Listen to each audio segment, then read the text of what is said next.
TV show Supernatural, Rob Benedict and Richard Speight Jr. started revisiting their fame at Supernatural conventions. Their new show, Kings of Con, follows the dynamic relationship of Rob and Richard while they deal with a certain level of fame. Take a look. 12:40, a good-looking woman at 12:40. Your other 12:40. That's 12:55. That's like 15 minutes ahead. What noon are you talking about? Straight ahead. We're facing different directions. Ahead of me, straight ahead of me. Jesus Christ. Right? Oh. There we are. There we are. The world of conventions. Help me out. I have yet to visit. Exactly. There are two types of people. Those who have never been to conventions and those who are obsessed with them. But I hear stories. It is a world unlike any we'd ever experienced. Yeah. Rob and I came into this world through the Supernatural gate because we were both actors on that show. Yeah. And from that, we'd done other shows as actors in our life, but they didn't have the convention connection that Supernatural had. So we both, individually, not together, got invited to do Supernatural conventions, and were blown away by the passion of the crowd, the devotion of the crowd, the sizes of the crowds. Like it's a whole giant universe. It's not a niche crowd. It's okay, but level with us. Be honest. I mean, there's part of that that's really flattering, right? And then there's a part of that like, whoa, what is wrong with you people? Like, are you too into it? I mean, that's the thing for us. Is like you would think, and yet we get there, and like they're actually very.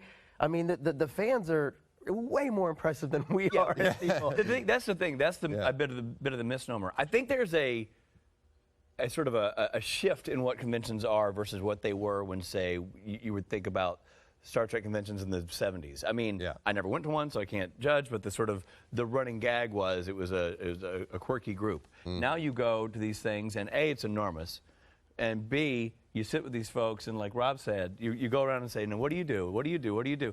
Everybody's like, "Well, I'm a physicist, curing cancer. What do you do?" I'm like, "I make bad jokes." Yeah. I'm in the New World Order. When we all get on the mothership, we're going to be left on terra firma. Well, really, it's the same thing as like going to baseball fans or any kind of fans of something. Yeah, true. Yeah, that is true because we had a couple friends, who don't know the world back in home, who asked a very similar question to yours, and I said, "Dude, you pretend you have a football team." Yeah, exactly. I'm not sure if it's any quirkier than having a fantasy league. Football. Yeah. You know what I mean? Like, so I just feel like there's a certain amount of what is your passion? Yeah. What is it you are into? And that was the genesis of our show, is that really the quirkiest people at these things are the people behind the scenes, the actors themselves, appearing at these Well, speaking of the passion of fans, I understand you guys were really overwhelmed how much support you got when you decided to launch this and crowdfunded, right? Right. It was amazing. We built the show idea. We shot a teaser. You showed a little clip of it there.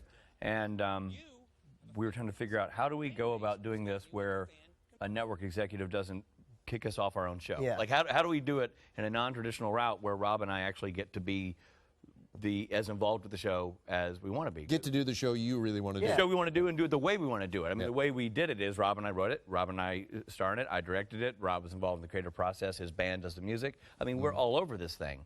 If we had gone a traditional route, we would have been standing in the sidelines watching two other people do the whole thing. But you also play exexaggerated versions of yourself, That's right. That's kind of fun. Super fun. It is. Super fun. I'd be scared to see the exagerated listen. Great. Well, imagine the socks. I mean, like, if this is your baseline, where would you go?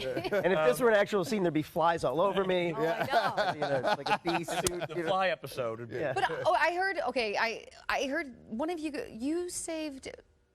Who saved whose life? Okay. Here? I mean, Yeah.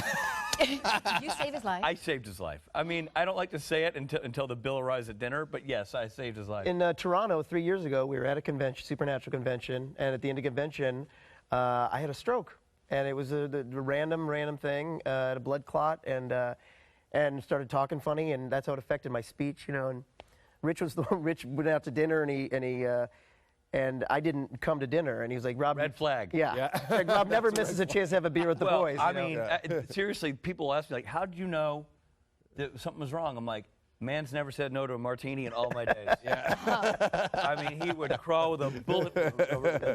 All right. Rob and Richard, listen, thank you so much, guys. Pleasure meeting you. Check out Kings of Con. Absolutely. Thank you so much. Thank you. Thank you, guys.